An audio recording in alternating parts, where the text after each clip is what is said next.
right, everybody, welcome back to another episode of the Top Corner Football Podcast.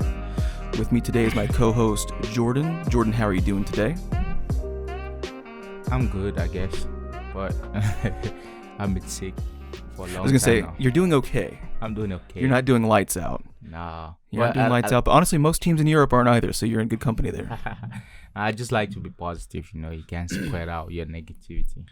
Or sickness, which I appreciate. Sickness, yeah. I appreciate someone keeping their sickness to themselves more than their negativity. But, we are the Top Corner Football Podcast. We bring to you all of the news and rumors and match highlights and breakdowns and theories throughout the seasons, providing our humor and sometimes our lack of wit at times. But let's go ahead and kick into some news and rumors. A lot of interesting things going around in the parks and institutions in Europe this week. Let's go with Kyle Walker. What a weird story that was. It sort of kicked up out of nowhere. But it checks out with what we saw in the summer of this sort of impromptu or, I guess, honestly, like unmotivated move to Bayern. He was really looking to kind of find some feelers on his way out and didn't really get any traction anywhere, but it seemed like it was kind of out of nowhere, and it looks like the reason is just as weird as the proposal to move. But so he had what? Go ahead. What's the story? Like, I heard a lot of fuzz about it, but I didn't have time to actually dig into it. Yeah, and these things I usually don't like to get too wrapped up in because it seems very TMZ. It seems very for me unprofessional. I consider when a story becomes more about the player's lifestyle or ongoings off the pitch, I become less interested. Not saying that certain things can't be important to talk about off the pitch, but you really don't want to facilitate the environment or the track record as what we would consider to be a journalist or a serious sports commentator. You don't want to get wrapped too much up in that. But I mean, it would have been one of the best right backs in the world, leaving at the time the best team in the world, still potentially the best team in the world, to go to a place that might have more European history, but at this moment in time Manchester City would still be the step up in the competition, and because apparently he has sired multiple offspring with someone that's not his wife. Oh my goodness. And trying to like keep it under and again, it sounds so ridiculous. It sounds it sounds very 14-year-old writes his first screenplay drama going on, but apparently that's what happened, which is very interesting. So you start theorizing a situation in which Kyle Walker and Alphonso Davies could have been your two wingbacks, which is a very interesting thing, which didn't happen, but that could be that could have been a good move. Like, it does make sense for Bayern to want to bring him in. It doesn't make a lot of sense for Walker to want to go. And that's not a knock against Bayern Munich. I mean, when one team is the best in the world, everything else is a step down, technically. I mean, Real Madrid would have been a step down, and that's a very rare thing, you know what I mean? So, but wait, Real Madrid would have been step down for who? Manchester City from last season. Real Madrid is the best club ever. City don't even come close, and they won't come close. I don't mean overall. I mean, well, but if we're looking at overall, then Bayern Munich's a better club than Manchester City in terms of what they've accomplished. But I just meant who was playing the best at the moment for you to have that position. No, it still would be Madrid, because the only competitive club that has ever existed in the history of clubs is Madrid. And I get what you're saying. But I'm talking about the performance of last year. It will still not be a step down, though. Man City won the treble. I'm not saying a big step down, but I'm saying like when you are the number one, even number two is a step down, and it might not be a big separation between the two, but it still has to be. Yeah, in that case, it won't be one or two, and it wouldn't just be a step down. Actually, it might be a step up for him. It depends, because it's weird. Because like when you talk about club like Bayern Munich, City, in fact, if you leave Madrid for City, it depends. In some cases, it might be a step down for you as a player. Yeah, because clubs in Madrid are well established. These are called legendary clubs. These are called household names. City is not a household. Even in England, United is a bigger club than City. Oh yeah, they still don't sell out their stadium each weekend. But so I kind of get where you're coming from, but I wouldn't put it that way. So then, if Manchester, because Manchester City were the best team in Europe last year. You can't say that they weren't. No, and this was hot off the heels of that season. Yeah. So that's what I'm saying. Like they won the treble, and he's wanting to skip town because he's got some little rugrats over on the side, which isn't good. So you're saying that Manchester City was number one. And Real Madrid was what, number one adjacent, just Madrid was number 1.5. Yeah, kind of in that sense. Yeah, but it just depends on. It wouldn't just be on a single performance of that year. Of course, you could be the best team of that year, but someone leaving your team to another team is not a step down because they live into Madrid. Nobody lives to Madrid like that. It means you are there.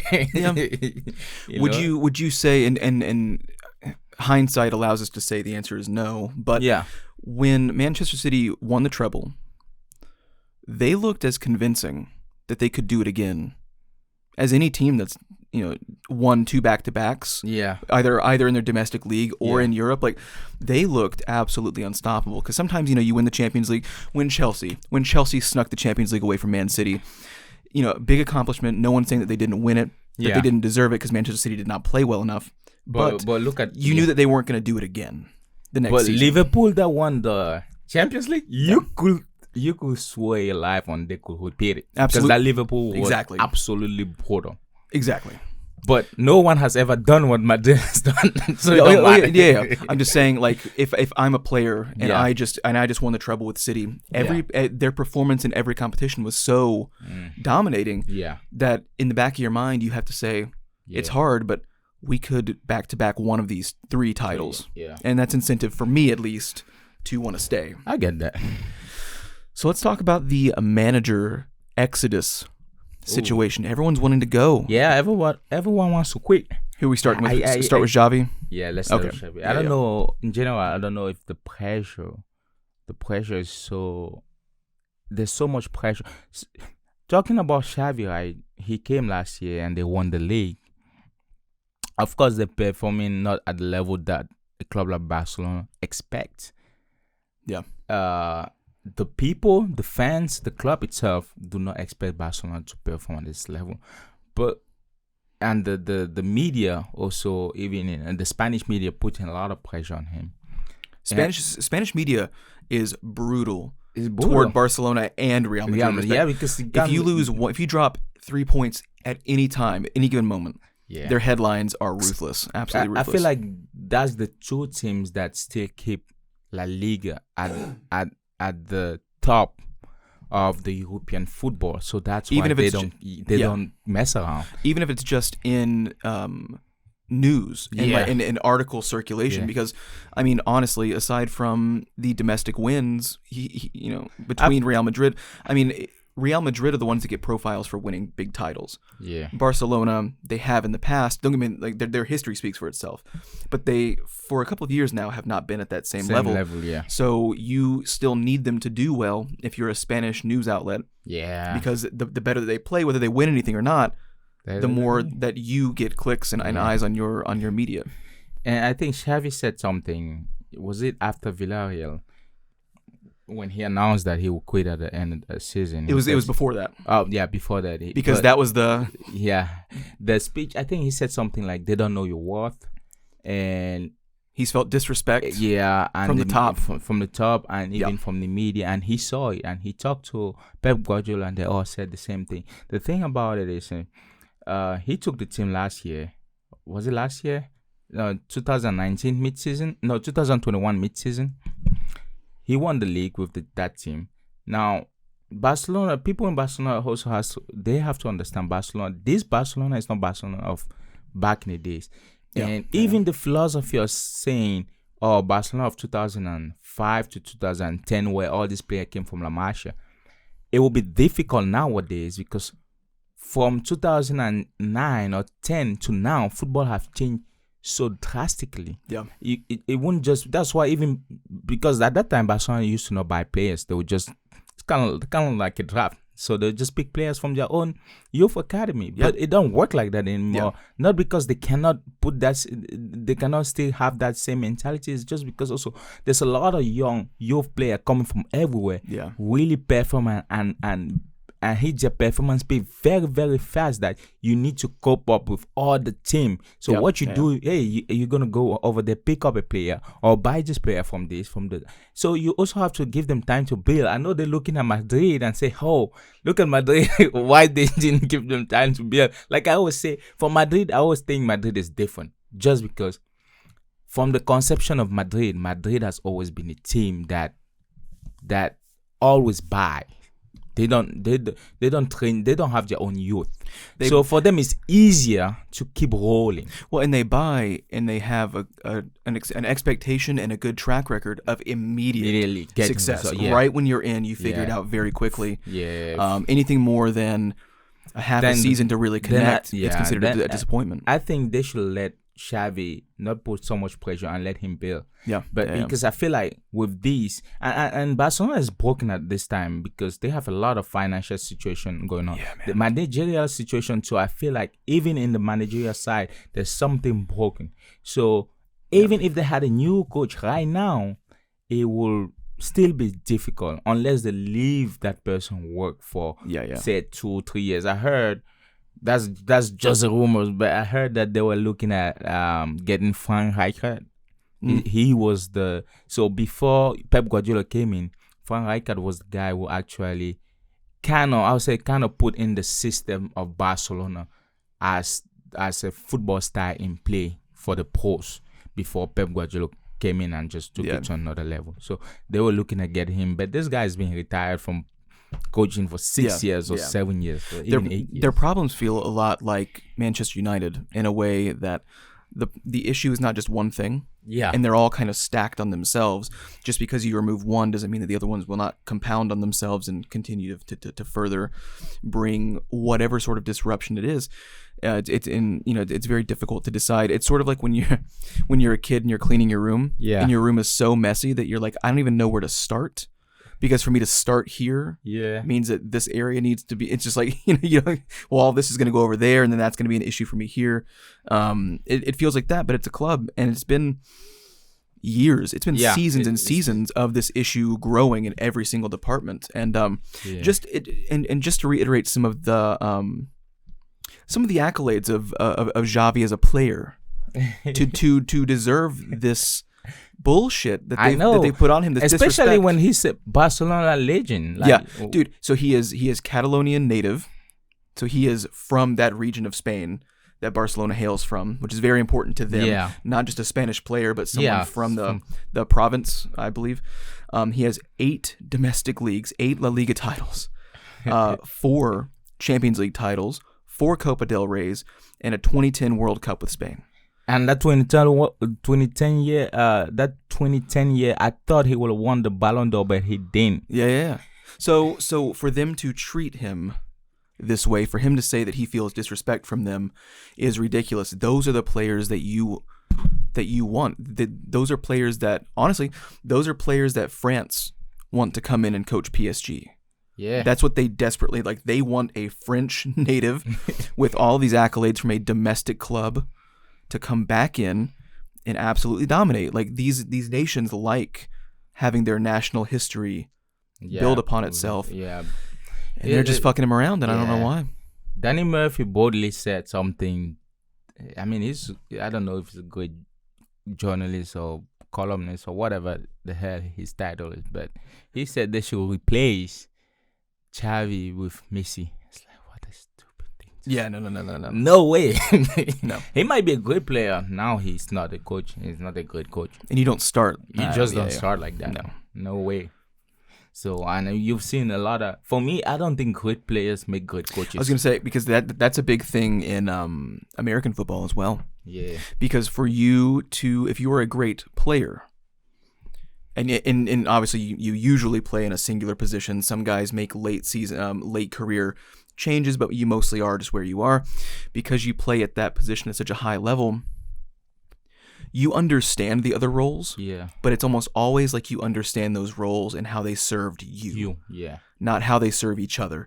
And again, I'm not saying that a professional footballer doesn't understand how the sport works. Yeah, but they do. But it's usually players that spend more time on the bench, more players that are accent roles that can sort of look back objectively at not just what they're doing and not just what the play can do for them, and see everything a bit more clearly. Yeah, either that or midfielders. Those are the two for now that I think, because when you look at football right now, even past, like either those type of players that you talked about or midfielders. That's like the Xavi Alonso or Arteta. Because you're playing, you're the intermediary between the two major roles. Serving, so it's different. Yeah.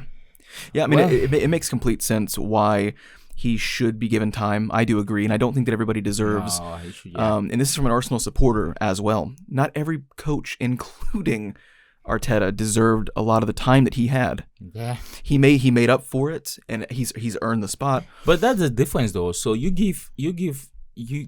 let a coach come in, you give him enough time to build. Yeah. So a lot of these big clubs, I guess, don't understand that, especially when they do. For them, it's more about business, which I do understand, but it depends at what level your team is at. If your team just have a player issue, that's different.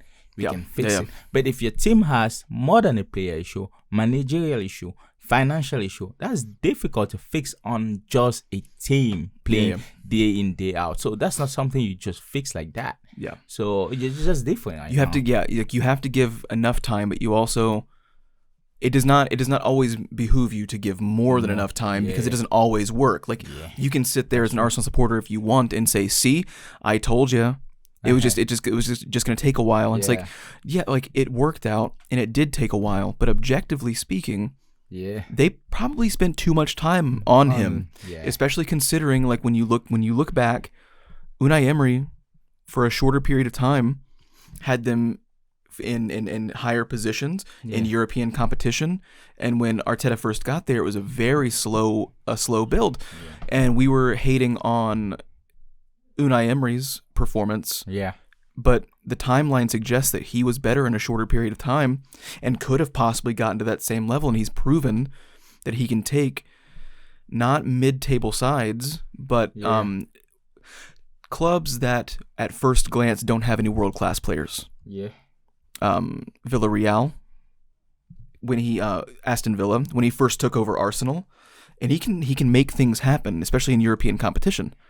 So the fact that they gave him too much time was very strange. But you're telling me that Xavi doesn't deserve the time? Like that's the coach, to me at least. That's the one that you give more than enough time. If you're gonna say you're gonna either prove us extremely right or extremely wrong, and there will be no in between, but we'll let you last for 3 seasons more than you should. Xavi is the one that gets the opportunity, I think, for that club because of what he did for that club.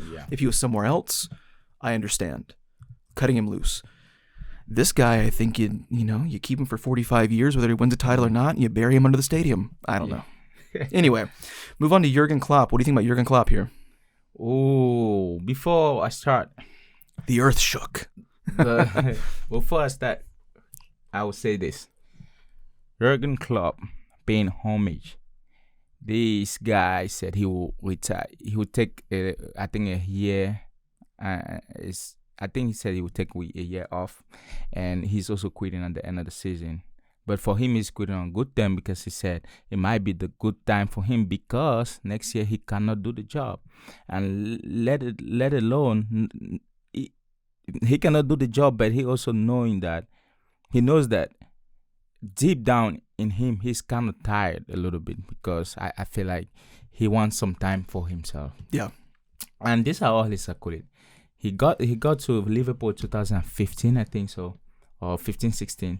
He won the UEFA Champions League in 2018-19, the UEFA Super Cup 2019, FIFA Club World Cup 2019, and 2019 was unstoppable for Liverpool. Absolutely. Premier League 2019-20, Carabao Cup 2021-2022, FA Cup 2021-2022, Community Shield 2022. This guy did everything expected from a manager. And to go out... He won it all. Well, and to go out in a way that you're truly on top, whether you're tired or not. And honestly, and that to me... He's going out in style. That sums up his time at Liverpool. You can't tell me that when they were still winning these titles, that the guys weren't tired.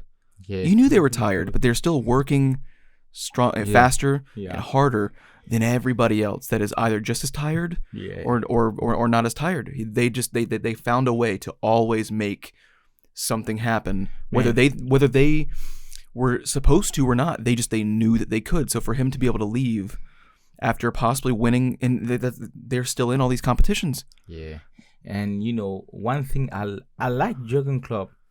Not even when he was at Liverpool. He was one of my coaches that I really liked up and coming when he was at Dortmund. Yeah. The year which Dortmund had, I think it was 2013. Yeah. Bayern Dortmund final. And that year, Dortmund was, I think they were the revelation team of that year. And they went to the final. Unfortunately, they lost. But they were so fast. They were so surgical, clinical. The same style. The same style. Yeah. And the one thing that I couldn't comprehend, then I learned about it, is his gegenpressing. In 2019, Liverpool, they were so fast. And when they lost the ball, you better have some cardio or lungs, because the way the move was so quick. If they lost the ball, you could not even distribute the ball side to side. You had to immediately take it all the way back and reset. There was no quick counter. They will not anything. give you they any smothered space everything and on you. time. They will be on your butt. And this guy invented that. Well, and when he was at Dortmund, that was one of the years that Dortmund stole a title from Bayern. That was one of the years. And they haven't won since then, I think. What was that, the 2013 year? I don't think they did. Because they're by far the second most winning team in Germany. But that said, they don't have that many titles to speak of. Yeah. So I don't know. Hold on, let me rephrase that. That sounds reductive. Because it is a league run by an absolute dynasty.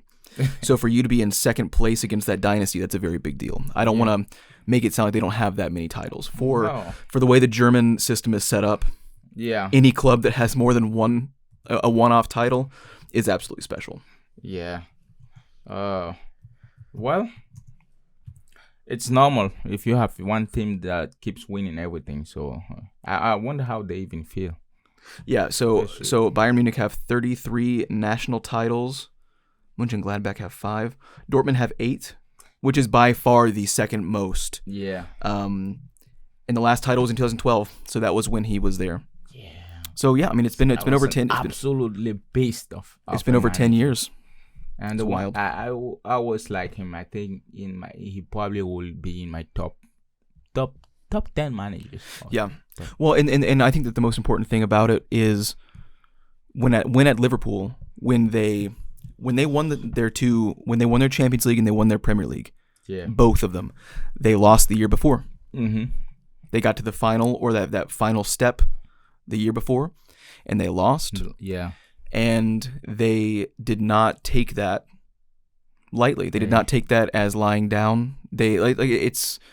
You hope that, I think even as a neutral, because you don't want to see Man City win it again. Yeah, I think as anyone that's not a Man City supporter, but even if you're not a Liverpool supporter, there is respect for them. Yeah. So even people, unless you're a Manchester United fan, I think you're okay when Liverpool wins because they work so hard that they earn your respect. But you know what's crazy? In my lifetime, I've only feared like these teams, depending on which year, right?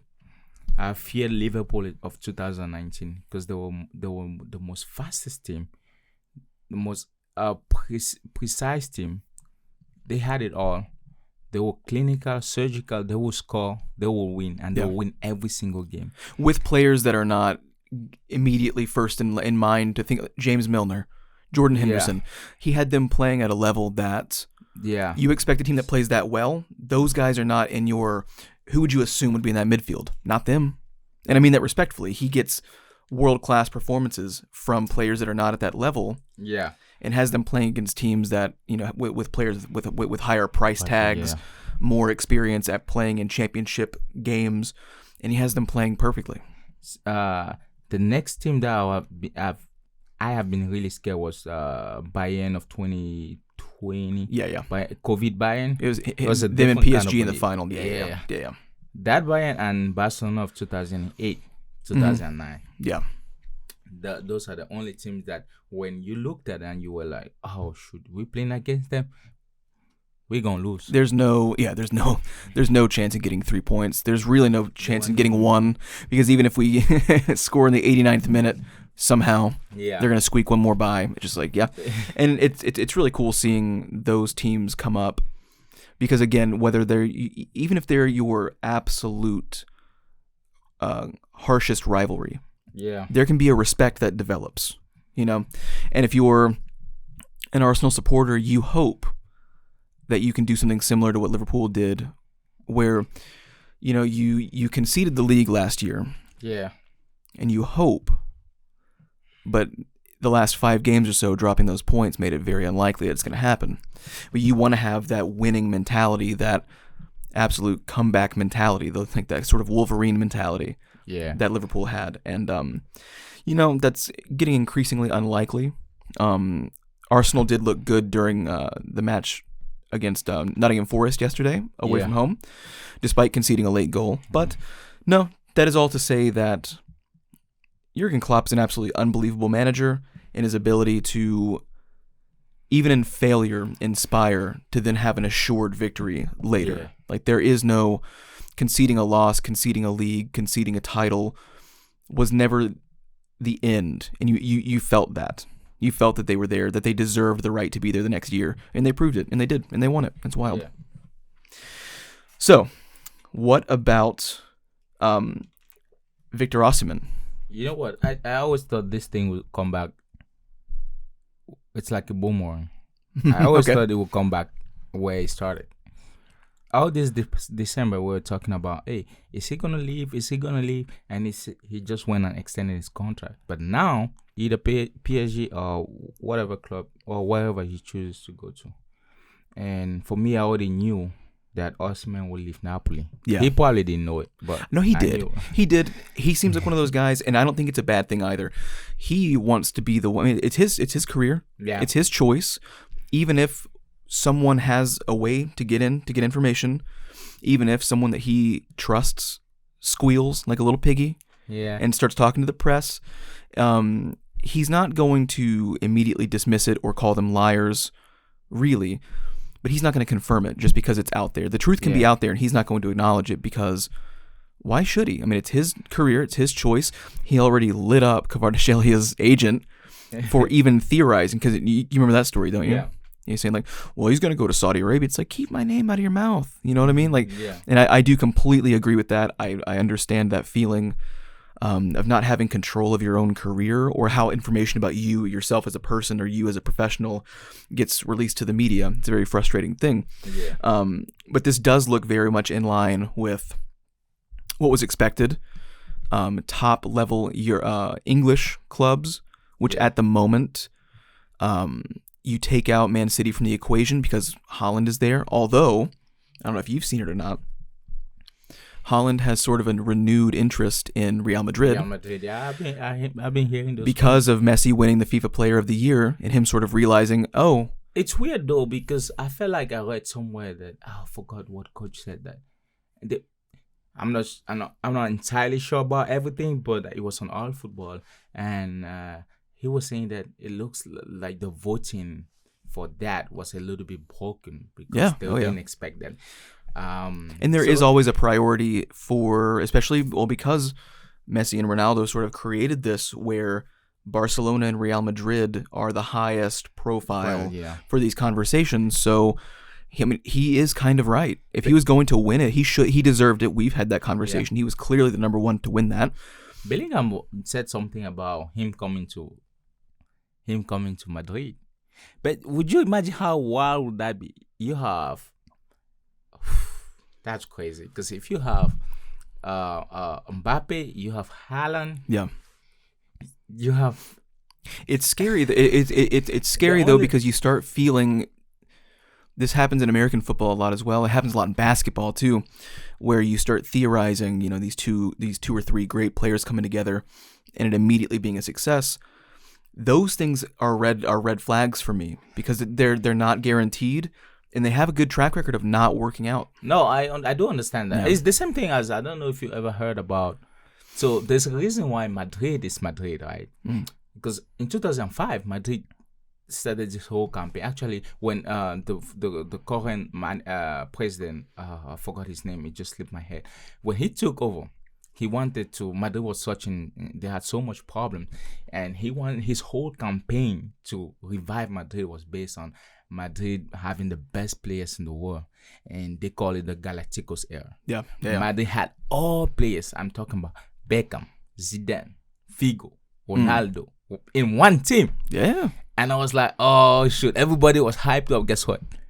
It didn't work. It didn't work because there's too much greatness in one place, and it brings a lot of misunderstanding. It brings a lot of I am the guy, I am the goal. Why should I do this? Why shouldn't? Yeah. So, but this is kids. You never know. But I'm just saying this is wow. And I was saying, Arsenal should bid for Osimhen. Yeah, 100%. They should go for a top striker, the way Osimhen plays will really complement all the other players, because now they'll have a top striker that will go off after the balls. Yeah. B will score most of it, and C you having the dog. This guy, he will chase you. So I think they should go for Osimhen. And especially with the entire team knowing that the only thing that's been in their way is they know it. They're the ones out there playing. They know how well that they distribute the ball. They know how well they move the ball. Yeah. They know how well they can maintain possession. They know how well they can provide a lot of pressure, especially very early on. Yeah. And it's not even a knock for Gabriel Jesus, because we've said this time and time again, and he said it himself. He's not a goal-scoring striker, which I understand. Again, I understand what that means, but I also think that you can't just say that, because that is what the position is. That's sort of like, I'm a defender, but I'm not here to really defend the ball. You know what I mean? Like, but I understand that you're there to create chances, but there are positions, there are formations, there are tactics that can facilitate that, rather than your number 9 not being able to score goals. And he showed that against Nottingham Forest. He had several opportunities that he did not put in the back of the net, whereas I immediately thought if that was an Ivan Toney, or if that was a Victor Osimhen, or if that was a Kylian Mbappe, or even an Erling Haaland just right in front of goal with that final touch, he could have made that work. But what couldn't have happened was maybe that number 9 wouldn't have gotten to that point without Jesus being the one that sort of opens up the play. Yeah. So you have to understand, as the players, tactically working together, understanding that is the one missing piece, and building a team around that player is a good thing, as opposed to everyone sort of thinking, well, this was working, or does having a true striker now impact how I play? It's like, no. Like, we've seen how you play, and it would do nothing but benefit you to have a player of that quality, of that skill set in that position. It wouldn't take anything away from anybody, if that makes sense. Yeah. There's no issue with bringing that guy in with the sole purpose of being the number 1 guy scoring all the goals. Vinny to United. What do you think about Vinicius Junior to United? Awful team to go to. Makes no sense to go there, but it does make sense for him to leave if the Mbappe thing is true, and if the Haaland thing is potentially true as well. Well, if that's true, they're definitely gonna cut him, because that's one thing I also don't like about these clubs. They have no mercy, and from 0 to 10, it don't matter. 7 weeks ago, we were talking about this, and you and I both said it's obvious that if one of your 3 forwards has to go to make room for Mbappe, Rodrigo is the one that goes. You can't let go of Vinicius Jr., and he's been so close to the club in terms of his persona. He's a fan favorite. They've treated him very well. They've put him on a pedestal, a deserved pedestal, of saying, like, you are the next young great player, with a lot of evidence to support that he is. And then all of a sudden, someone else comes in that was, you asked him out on a date at the bowling alley, and they didn't show up, and you're sitting there with your dick in your hand with your bowling shoes on, going, I won't fall for that again. But then they ask you out again the next week to go to the arcade, and you show up with a pocket full of quarters, ready to go, and they do show up, and they only want to play skee ball, which is annoying, because you obviously want to play Jumbo Safari in Mortal Kombat.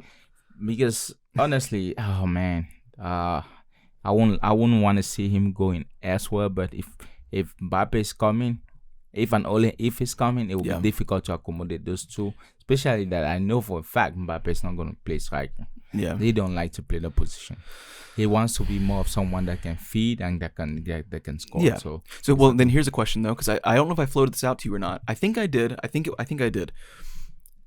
Manchester United makes no sense for him to go to. No, don't get me wrong. I do. Once it came out, that Mbappe was gonna go, was more than likely going to come there on and be on the left side, and that they were willing to sell Vinicius Jr. to sort of recuperate some of the funds that it would take to spend on Mbappe.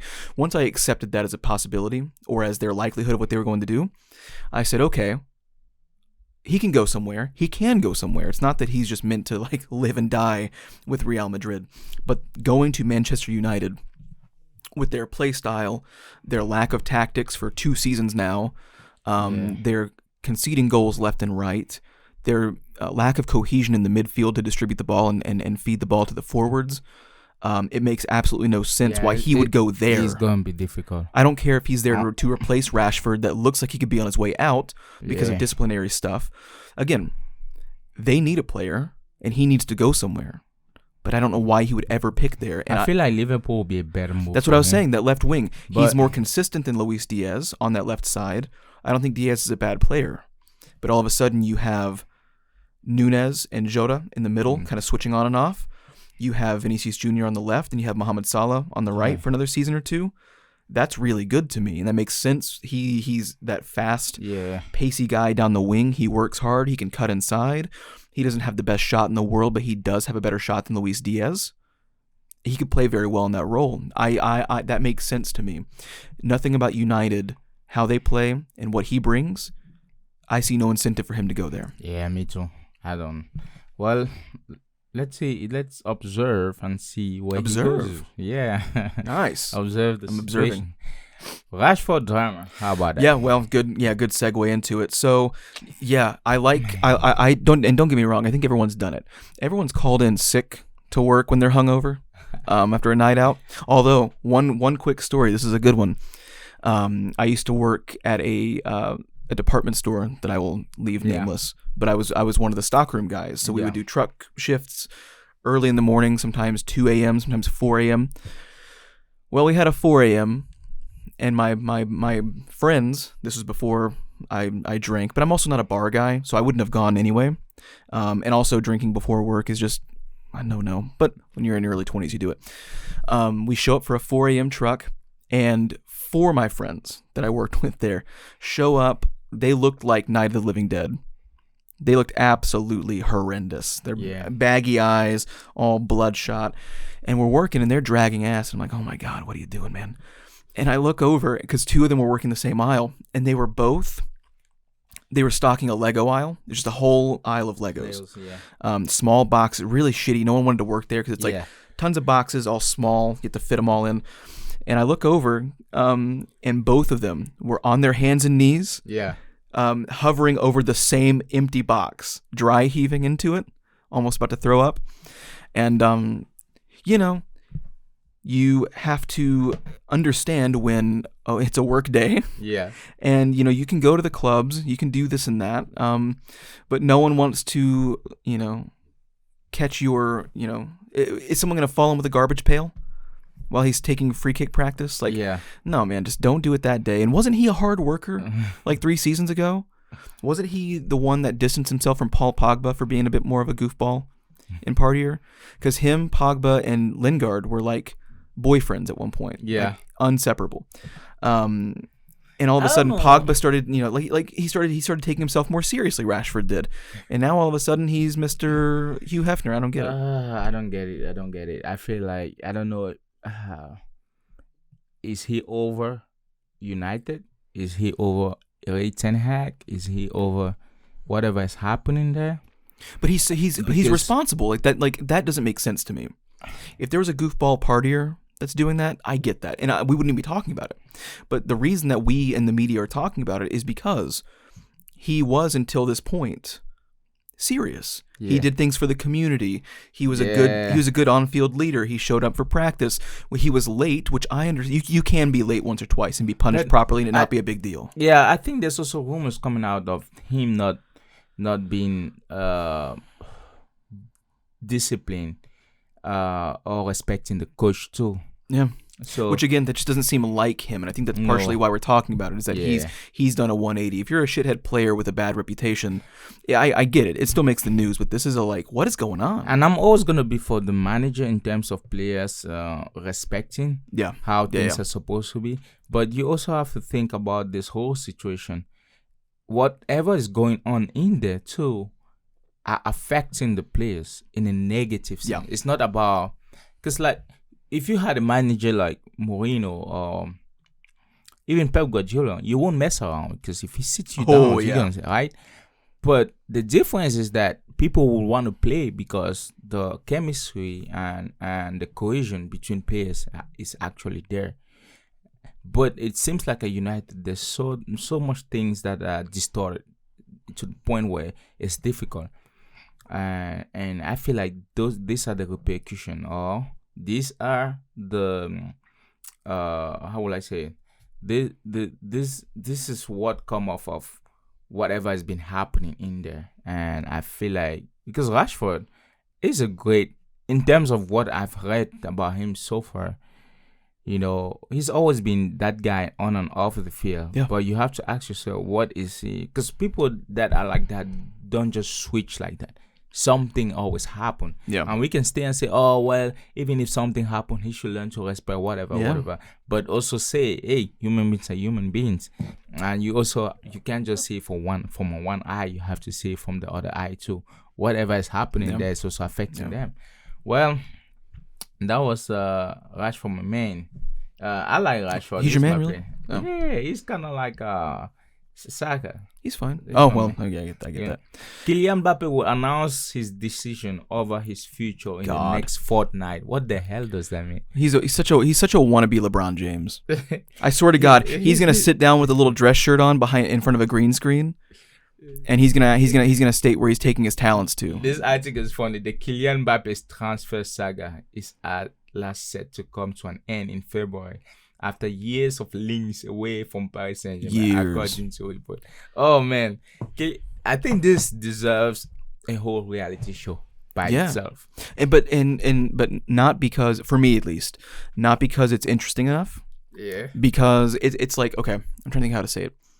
Not everybody deserves a reality show, but there's something really weird about the person that genuinely thinks that they have the reason to have the reality show with nothing to offer behind it. There's a sick, perverse pleasure of watching someone like that, of like, this person's an absolute egomaniac. Like, don't get me wrong, I mean, he's a great player. I'm not saying he's not a great player. Yeah. Well, what I'm saying is he does not deserve this much attention for the transfer. Yeah. He's a great player. There are better players that didn't make this big of a scene when they transferred. So just like stop. This drama does not deserve the media attention. You deserve the media attention as a player, but this is embarrassing to me. I really can't stand this kind of behavior. That's just me, though. But that's to you, right? I'm very old school that way, though. That there's a reason why all these people. You know what? I think he's understood his value as a player, and he manipulates the media and the people according to what he believes and thinks. That's different. I feel like in this sense I'm not for what he's doing, but one thing that I kind of understand from his perspective is like, if you understand your worth enough, you actually dictate your future. And that's what he's doing. Well, yes, and I'm not saying that he can't, but what I'm saying is the way that he makes a spectacle of it. Yeah. Like, obviously, like, you have control of your destiny. I think so. Victor Osimhen handles it in a good way, I think. But Victor Osimhen is not Mbappe. There's a difference. These are two people from right, but I'll never respect that behavior. and I just don't care. Like, I understand your point of view. Like, I can respect him as a talent. I don't respect him as a person, though. Whereas I respect Victor Osimhen as a person. Why do I respect someone that He doesn't respect anyone but themselves. Like, you're not God. The fuck you think you are? Like, it's just embarrassing. Like, it's like you have such an okay. So a list of people who have thought that highly of themselves: Hitler, Stalin, Napoleon. Dang. Like, I'm not saying Cristiano Ronaldo Cristiano to do that. Cristiano. Okay, well, I mean, he gets thrown in the bucket too. It's just like I don't have to respect you as a person, know that you're a good athlete, and I hope that no one really respects him as a person because he doesn't deserve it. I don't know, man. French people might respect him as a person. Well, Napoleon, he got over well until he didn't. AFCON 2023, guys. I was just gonna your boys are out, man. Yeah, I mean Cameroon's been out for a long time, but I was just want I know. Just tell you that I just want to tell you guys that just quick. I'm just passing through it. Things that used to be are not. Meaning that great teams that we used to know on the AFCON have been eliminated. Yep. Senegal who won in 2021 have been eliminated, and I thought Senegal had the best team. Morocco that went to the final, and in fact in the World Cup, Morocco went to the quarter or the semifinal. They eliminated Portugal. They are out. All the big teams and big names that you used to know are out, and now we just have. Except Nigeria is still there, but Nigeria haven't been a big name in such a long time. Cape Verde and Guinea. You're like, what is going on? Cape Verde is crazy to me. Yeah. Because, wow. I think I should probably check. I think this is the first time Cape Verde goes that far in the history of Cape Verde. Sure. Yeah, because it's not even long ago that they started even being talked about in terms of football. If you look at what before the tournament started, people's predictions or teams to look out for, everyone's gone. Everyone's gone. Like everyone's was completely wrong about the overwhelming majority of their predictions. And like that makes a good tournament as long as it doesn't happen every single year. Yeah. Where it's like where you have no idea what to expect. But this is sort of what I had mentioned of like why I think that the European system, that sort of dynasty system, where not everybody gets a chance, not everybody always succeeds. That's what makes seasons like that special, or tournaments like that special, where Senegal goes out, Morocco, like just the giants are defeated. It means more when they finally lose if they win all the time, or if they're in that conversation to win all the time. So very exciting. That's crazy. That is crazy. Are we gonna cover the final? Maybe not like a live watch along, but are we gonna do a little bit of a breakdown for the final? Yeah, probably do. Okay, that'd be cool. I'll be interested to see who plays that final, to be honest. Yeah. And I guess our last little bit of news would be Calvin Phillips, West Ham. Yeah. It is official. It makes sense to me. You know, he is that's where he can play with less high stakes. A lot of those players need to be able to know that if they make a mistake, it's not the end of the world. You're still in the regular rotation. Whereas once you get to a certain level of performance, if you make a handful of mistakes, even in half a season, you lose your spot, and that's the end of it. And that can sort of bring your morale down, and then the quality as a player goes down overall. Some guys just, work better at this level. And that's not a knock, obviously, because West Ham is still a massive club in the global sense. But guys like Jack Grealish at Aston Villa, where it was all about them, they could take all the chances that they wanted to, experiment, play around. The more freedom, less fear of failure, allows them to do things that they don't really get to do in a very rigid system. So it makes sense to me. Good for him. That's true. Yep. All right, everybody. Looking forward to see. That was news and rumors. Oh. Dang. Did you like that? I didn't like that. I can't say that. It was okay. It was okay. So let's talk about some of these matchups real quick. But I just want to say, what's happening with Barcelona? Christian Eriksen. Not Christian Eriksen. Christensen. Anders Christensen. Had an absolutely awful game against Villarreal. He was in the majority of the issues leading up to those goal concessions. Because Villarreal came back from a 3-2 and won. Man, yeah. That's crazy. Gundogan was... How do you come back to Barcelona being Villarreal? That's crazy to me. Christensen and Cancelo together had a very, very, very rough game at the back. I can kind of understand now the Barcelona fans. Yeah. I mean, and don't get me wrong, and Pedri and De Jong was actually part of that first goal concession with Christensen, of just really falling asleep during a relatively not even that lightning fast of a build up, just a decent little bit of momentum. They just couldn't really figure out what to do with it, and Cancelo has an absolute howler as well. Pedri's pretty sloppy with cleanup. Again, Gundogan is the only player on that in that squad right now that feels like they were ever at any point world class. Jules Koundé is having a pretty rough time as well. Everybody in the back is really not who they're supposed to be. They're in a pretty rough situation. I wonder if they're just feeling, in a sense, out of shape, or what. You know what I mean? Like, they keep switching off in transition when they should be tightening up and getting back to intercept a quick counter. They are just kind of in the box. That's the thing.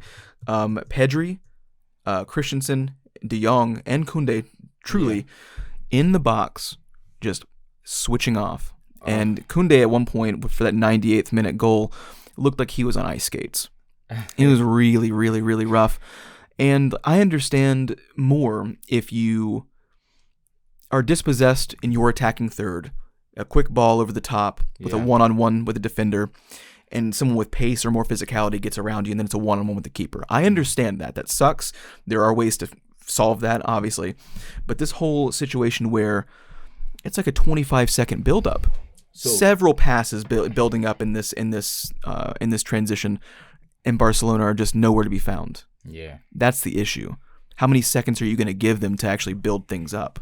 And before that, Barcelona played what they played again?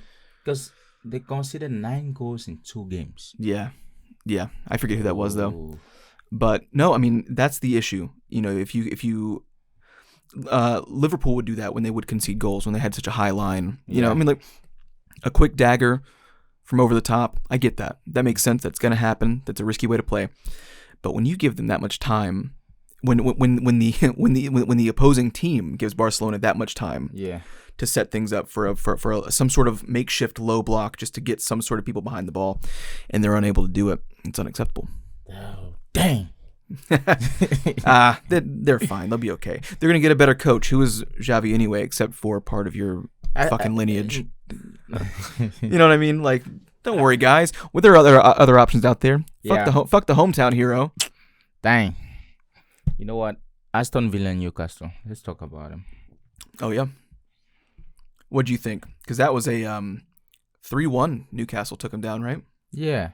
I just didn't expect Newcastle to give them such a beat down, and I think so. I didn't get to watch this one actually. I think Newcastle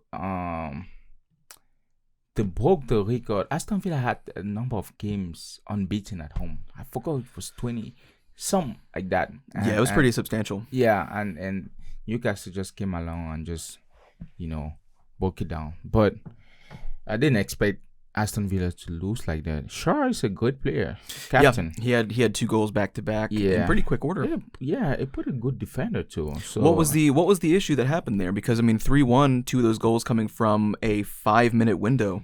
You got to watch the highlights. I didn't get to watch the highlights. What was going on at the back for Newcastle there? I think Newcastle, they were always not Newcastle, Aston Villa. They were always surprised, especially with the long throw balls or the throw ball. Yeah. That's the problem. The backline has a problem, and Moreno split his. Yeah, I'm seeing the own goal on the sheet here. What happened there? Yeah, I own goal. It says it was an own goal. Oh yeah, for Moreno. I don't know if they should have said it was an own just goal. A bad block. I feel like it should have been. Because Miguel Almiron was on there, and was it Almiron? No, actually, let me take it back. That goal, how did it happen? Because someone had a cross and Moreno was coming, and he was gonna kick it out, and he split like his legs. Oh man, on the goal post, and the ball went in the goal. But I feel like they should have given it to another person. It shouldn't have been an own goal, but I don't make the rules. Yeah, yeah. I mean, and that's usually unfortunate. Sometimes like a defender just kind of sticks their foot out for a deflection, and it takes a bad turn off their foot, and it's considered an own goal. It's like, yeah, the defender did 1% of the work to get there. So yeah, so the Liverpool Chelsea matchup from this afternoon was pretty interesting. Liverpool beat down Chelsea. Well, what was it? Their last 8 league matchups were draws. Something like that. There was some sort of wild statistic about that. But, at Anfield, you do expect something. Yeah. Especially from this. So this version of Liverpool have really picked up. Yeah. Over the last like, 5 you, weeks or so, they've Guess really what? figured something out. If I announce I'm quitting, my guys want to play. Yeah. They want to pay homage. Because this... You just go, psych. I'm back, boys. He could do that. Yep. Because this version of Liverpool, they are deadly. Yeah. Did you see the game, Chelsea? They were so fast. They were so coordinated. Everything was just clicking. It was just amazing. I mean, Darwin Núñez, I think he hit two posts. Yeah. Like, goals were coming from anywhere. And they didn't feel so, because he hits the post quite a bit. Yeah. In his stint at Liverpool. And there are times when you hit the post that it just feels hopeless. You're like, they're just going to keep hitting this damn post. Like, you can hit the post and it still feel like a good thing, obviously. Yeah. Because he's hit so many times that you take it out on him. You're constantly 4 inches off the mark, whereas these, you can tell that he was knocking and really wanting for more as well. The other post was penalties too, because that was a bit of a bummer. Yeah, he couldn't score a penalty to save That his life. But was it Connor Bradley? Wiley, yeah. The 20. No, he's 20 years old. Man, that kid can play. He looks wild, and he looks like a good response for Alexander-Arnold. You know what's crazy? Now I say, no, actually, yeah, he is in because on FIFA, on my career, I got a PS5 now. Oh, you didn't even tell me this. I know. This is big news. This is big news. It's like I got it probably 3 weeks ago. So you're gonna grab that Uncharted collection too, though? You have to. I didn't get the Plus edition though, because they look great. No, you don't have to. Just download it off the store. That's for online play. If you want to play online, you can do PlayStation Plus, but you can still buy stuff off the store. No, I get that, but that will be expensive though. What would be? The Uncharted collection. What? It's like $30 for real. And you can go to GameStop down the road, and you can probably grab it used for $15. Yeah, man. I don't like putting CD. I'm too spoiled now. Oh, God. Whatever. Well, it's on there. It's on there. I think this kid Bradley is in my team. What's he rated on there? He's got to be pretty low for being so young. Yeah. Probably like 76, 74. He's probably there. Because my players are 71. Because the one thing I like with FIFA that I just play my career. I never play just games like that. Yeah. I'm with you on that one too. So, yeah. Wow. Yeah, he's impressive, though, for sure. No, he is. Scaling it. Diaz, Jota, Núñez, the game was absolutely crazy. Van Dijk still at the level he plays. He is slowly working his way back up. Yeah. I'd still say that he's not at his prime level. No. But he is coming up from being pretty shaky. You know what? I will be interested to see if Van Dijk maintains the level, because you look at somebody like Thiago Silva. Thiago Silva has been playing at that. It's not like a crazy high level, but he has been constant. Yeah. For a long period of time. Yeah. And will Van Dijk still be in? Go ahead. With new generations, old generation, many generations has gone past him. Even generation that he started with. Oh yeah, he's still there. Yeah, I want to see if Van Dijk can. You're like, will Van Dijk still be in the Premier League when he's 36? Is what you're saying? Yeah. I mean, because will he be as good at 36 as he is now or was then? No, obviously not. But it seems like he's good enough to. Or will Van Dijk still be in the Premier League at 36? And if so, is he in a Big Six lineup? Thiago Silva is 39. Yeah. And he's still at Chelsea. Yeah. And he's playing this kind of games. This will shock your heart and your lungs out. And he's playing with a very rough team. Disasi is not playing well defensively. Badiashile had a really bad game against Liverpool. Thiago Silva made a couple of mistakes, but yet he's always the tightest in that back. And as I say that right now, he missed a sliding tackle for Nunes, But, and it leads to the goal. That's so funny to me. I mean, yeah, but it's like, but that goal could have been avoided. Yeah, Because if the defender, this guy, what's his name? Badiashile. Badiashile. Woo! He defends without knowing who is behind him. Yeah. How do you defend like that? As a defender, knowing that you're the last defender, you don't defend like that. Yeah, I agree. I mean, it's unfair to to blame someone for someone else's mistakes. You are a team though, so a certain level of accountability does shift over to you. Whether it's deserved or not. Let's go ahead and rush through the Las Palmas Real Madrid setup here. Really good changes tactically from Ancelotti, and that's kind of why he is who he is. Tchouaméni comes on for Vinicius Jr. had a really good goal in the 65th minute, but the coolest thing was Camavinga had a really good game in the midfield, but Tchouaméni comes on for him in the 80th minute, and in the 84th minute smashes in a header from Cruz off a corner. Ooh. And it's really cool to see that from a manager, even when a player's had a good game, because it's an easy thing obviously when someone is taken off for a poor performance or whatever, but when you had such a tight game that Camavinga had, to just know that you need some late physicality more than pace, just to be able to muscle in, because he's deceptively tall. I think he's 6'1", 6'2", which for football is pretty tall.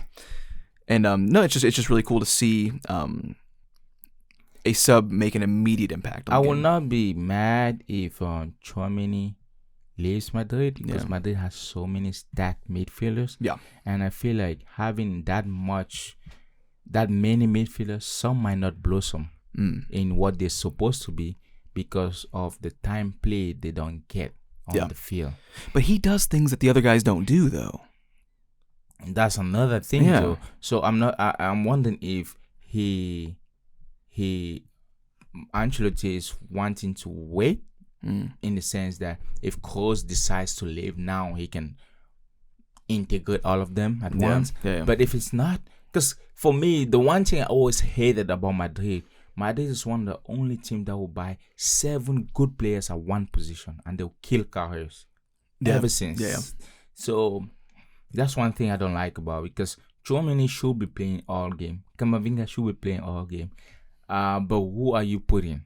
Because most of them, in a sense, can play the same kind of position. Unless you wanna train someone to be a little bit higher. But then you have Bellingham up front. So unless all of them still want to play Madrid, now that's left to them. And again, in the concession of the one goal that Las Palmas ended up scoring, Nacho was at the receiving end of it, which is, but they really do need. I don't even think that Alaba would have made that same mistake, and he's not playing that well in that position either. They need two center backs at some point very quickly. How to? Because now Rudiger's still there. Rudiger's still there. Militao's out though.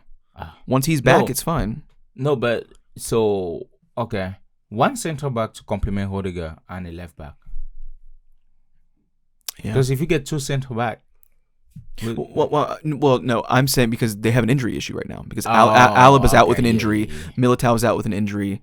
Your obvious starting lineup for your center backs is Rudiger and Militao. Yeah, clearly, at least for the next 2 seasons. But you need someone else to be able to come in for rotation, and for potential injury. But what happened was on that right wing before the cross, Nacho is the left center back, and he just rushes out into the wing. Yeah. And immediately Rudiger has to step back in and overcorrect, and is no longer properly centered to deal with the cross. And it's just bad. It's bad positioning and bad marking from Nacho. Yeah, I feel like Madrid at some point should start thinking about left backs and right back, because I don't think Carvajal can sustain that level, especially for a right back. Yeah, and he has become really slow. Even though he scored that winner the last game. He can still do some weird things, but he is not your number one. Yeah, that's I 100% agree with that. And they have a huge left back problem and that's a known fact. Oh, who's that? Who's the Canadian? I keep forgetting his name. Alphonso Davies. Alphonso Davies. Yeah. Is his move certain that he's going No, to Madrid? it's as certain as it can be for someone that's outwardly stated that they want the move. Oh, He hasn't received the paperwork, or at least he's not allowed to. But he has outwardly stated that he would like a move to Real Madrid. In summer, that could be game open then. It's obvious to me that has to happen. Yeah. Everyone involved wants that. But man, that means Madrid is gonna spend some big bucks. That's why they need to offload some of these players, because you need the money. Well, and they just re-signed Tony Cruz for another year until 2025. Yeah, for Cruz, I kind of understand. I feel like they're just keeping him there because Ancelotti also said something about Rakitic that it's in his hands or something like that. So he personally might not want to see Rakitic out, but probably the management might not feel like they need to offer him another contract. Yeah, and I'm not saying not Rakitic, sorry, Modric, sorry. I knew who you meant. Modric, yeah. And I feel like although he has been the best midfielder in Madrid and all this, but with looking at Madrid and looking at how stacked the midfielders, if I was to offload someone, sell someone, it would be Modric, because he's at that age. And if he wanted to play still, he could still play 2 to 3 more years at a lower level. Yeah. He could play at, kind of like what Ivan Rakitic did. He went from Barcelona to Sevilla. Yeah. I think that probably Modric could do that. Cruz is just because Cruz has this one thing, 2 things that he still does, but I'm just looking out for the midfielders, man. Yeah. There's just too many midfielders that are losing. Yeah. But it's funny though. The game winners here were Cruz with the set piece, which is the one thing that he'll be able to do that when he's 85. Oh, yeah. It's like you're going to be on the roster and you're just going to take set pieces. And he brings it into the most physical midfielder, that's Tchouaméni. Yeah. Like those two guys are the ones that won you that game. The one thing that Madrid might not have right now is someone, like you said, set pieces. I don't see who can do that. When Modric and Cruz leave, who is that? I don't see. I haven't seen how good these guys are at long balls or curve balls. So yeah. Oh, that's why you need Mbappe. That's why you need Mbappe. Sure. Yeah, when Mbappe comes there, he's gonna be doing everything. He can play 9. He can play the left wing. He can be your set piece guy. Know what's crazy? He can pop the popcorn at the stadiums too. Yeah, he can sell the merch in the parking lot. He'll do everything for you. You know why I really want Mbappe there? Because I want to see at what level his game can transcend to. Yeah.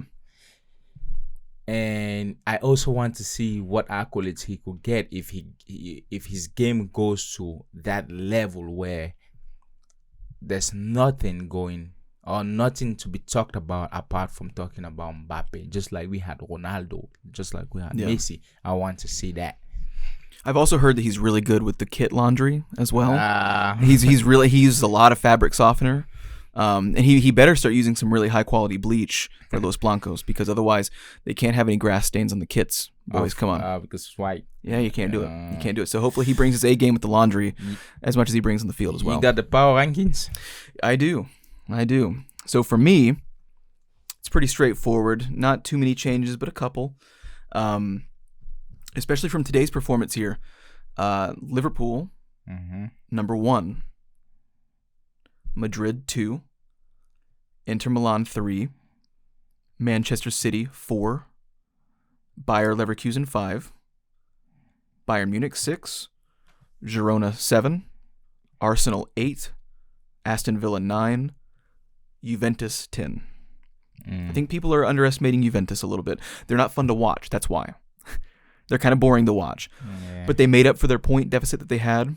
It is a 2-horse race with them in Milan for the Italian title. Yeah. So like they're creeping up a little bit, but Dusan Vlahovic is pretty underrated as well. Second in top goal scorers for the Italian league as well, behind Lautaro Martinez, which is a massive number. Was it 19 goals? Yeah. I think Vlahovic has 13 or 14, playing for a Juventus side that really no one's talking about. Everyone gives the love for Inter Milan, but and I don't even like Juventus, by the way. I do think that they're boring to watch. But results are results. What do you got? Juventus won their last 6 games Hmm. and just one draw. Actually, the last 5 games, and they just draw. Yeah. I'll go with that. I have no objections. I don't think there's anything too offensive in No. there. And also, I want to remember. I want you guys watching there. Did you know? Did you know? How you call it? Haaland is still best scorer in the Premier League. He's still injured. The fact that he's injured. Oh, Was it man. 5 weeks that he's been out for 5 weeks? Yeah, And he's still. this is 2 months. This guy's still there. It does help his case that Salah has been at AFCON. Yeah. That does help for a little. Oh, that's true. But at the end, but it's not just 2 people competing. Everyone in the league can compete for this achievement. So yeah. It just also proves to us how the gap is so widened. Yeah. But goodness gracious, Yeah, this guy's he's killing. he's exceptional. Even when he's not playing absolutely lights out, Yeah. the stats still speak for themselves. All right, guys, encourage everyone to watch, go subscribe, go turn on the notification bell, and Ring the bell. ring the bell, Ring the bell. and go watch all our social medias and subscribe to everything. Every single one of them. Yeah. All of them. Links are in the descriptions below. TikTok. We have TikTok if you're interested. I'm not interested myself. I'm not a TikTok man, but I know you all are, you little rugrats. So do that. Spotify, give us a star review. Yeah. That's all, so just really, like, we're not asking for a lot. I told him that I wasn't going to get bitchy today. I said this. I was like, Jordan, I'm not going to get bitchy. But, these things come out. So just do your part. Yeah. As consumer. I'm kidding. Please do all these things for us. Yeah. Go subscribe. Goodbye.